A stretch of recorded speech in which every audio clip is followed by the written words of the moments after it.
Hi, Peter. How are you? Very well, Stan, and yourself? Very well. Today we're going to be giving a market update. We're in January 2026. I suppose we want to talk about the last year, 2025, and how the market is responding to listings, etc.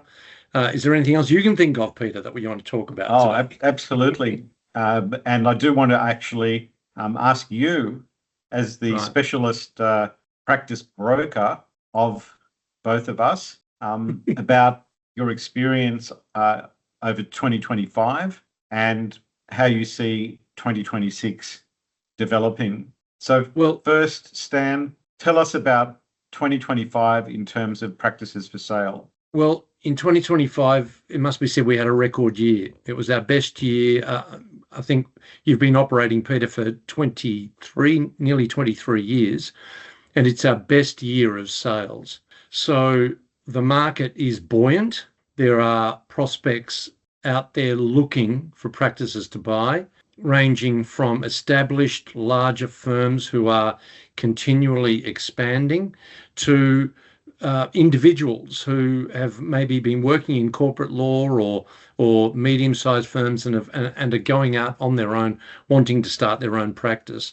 So we have a lot of buyers out there, and we had a lot of success with the practices we listed in 2025 because of that. So yes, we do have some regional practices that take a little bit longer to move because they are so location reliant, but our metropolitan practices have responded really well. And I think if people go onto our website, you'll see right now, they will see that we have a lot of practices under offer, meaning the agreements have been reached and contracts are being drawn for exchange and settlement. So I personally, being head of sales, let's call me head of sales, I'm really wanting law firms out there, lawyers out there who are considering transitioning to retirement or part-time work. They want to keep working, but not be so tied down with operations, etc., in their firms.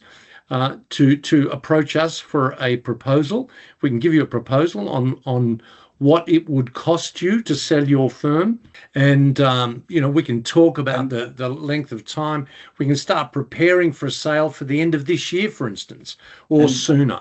Up to each individual to decide. But Stan, there is certainly a demand there. I would like to ask you this question, Mm. maybe as we finish our conversation, and that is, what do you say to those law firm principals who are concerned that selling their firm is the end of their career?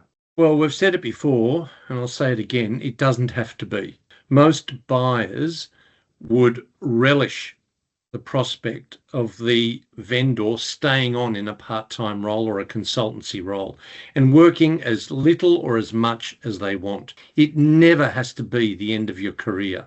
It does not have to be. There is almost always a role for you in the structure of the new ownership. Most new owners don't want to lose that experience. They don't want to lose your experience that you've built up over 30, 40 or 50 years or 20 years, whatever it is.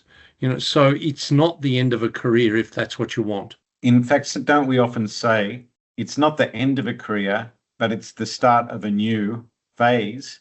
It's a restructuring of your work. I would ask you also, Stan, how do you see 2026 developing?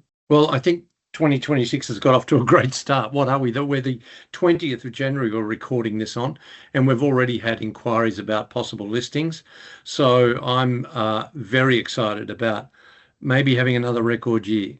So if you're at all interested in selling your firm, please get in touch with us. Thank you, Stan.